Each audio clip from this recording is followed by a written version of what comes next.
Hello, Hedgehog. Robotnik just gets bigger and bigger. I'm upgraded. Sinister 3.0. We're gonna get you to the next level. Whoa! He has doubled and tripled down on all of the things that you love about Jim Carrey, all of the humor, all of the manicness. He's taken it way farther than we could have ever thought. He not only delivers on a dramatic level, but on a physical level.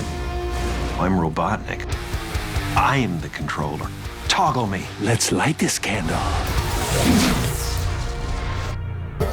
We met him at the first movie, and he was unhinged, manic, he was hilarious, but he had some grasp of reality. Where we meet him in this movie, he will have spent 6 months on an abandoned planet with only mushrooms, and if he was crazy in the first movie, he's absolutely insane in this one, which fits Jim Carrey's style of acting perfectly. Destroy the hedgehog! Robotnik has been marooned on the mushroom planet. He's been out there in his own little world, trying to make coffee out of mushrooms, trying to make souffle out of mushrooms, and playing chess with himself. My only companion is a rock I named Stone.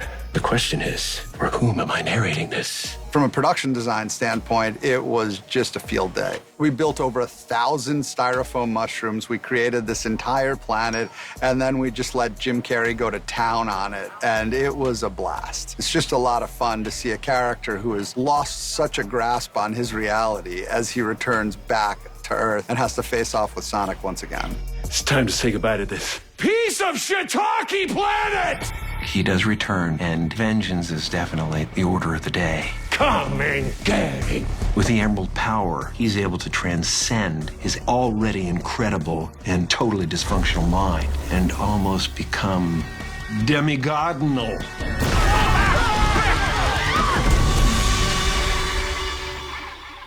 Yeah, demigod. Kaplooey. Jim's in the classic Eggman character look. He has his head shaved, his mustache is bigger than his face. Papa's got a brand new stash. And no one was happier than Jim Carrey to get to do that look. It really brought so many ideas and really brought out his performance.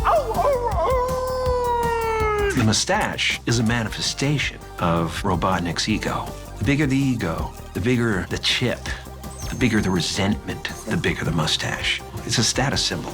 It is absolutely his power. It's not big enough as far as I'm concerned. Not only is he gonna be manic, have these great looks, but we've designed a ton of new drones for him. And the other fantastic thing we're so excited to be able to bring to the screen is his Eggmobile, his flying ship that's iconic from the game. In the first movie, he had a much more grounded spaceship called the Egg Pod. Now he'll be in that solo flight cabin, the Eggmobile.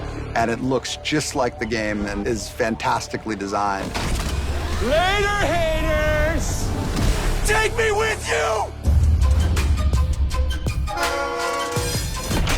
Jim Carrey is one of a kind. He's a comedic genius. He's a dramatic genius. Watching him work is like watching the finest violinist work. He just knows how to do it, and he demands the best out of himself. So much thought goes into how he talks, how he moves, and Jim wants to get it right. He's so aware of his physical performance. He's just always pushing to make it great. As a director, that's the greatest gift you could possibly receive. Eureka! I found it! I throw the spaghetti against the wall, see if it sticks, see if it's al dente. I know the material, and then, of course, I want to try it a bunch of different ways. Give the director so much to work with, so many levels of emotion, so many levels of cartoon. I'll do them all night if they let me. When he is done for the day, he is exhausted. He puts his whole body, his whole mind, his whole everything into these characters. I mean, he really, really has become Dr. Robotnik to the fullest extent. Yeah, that's more where that came from.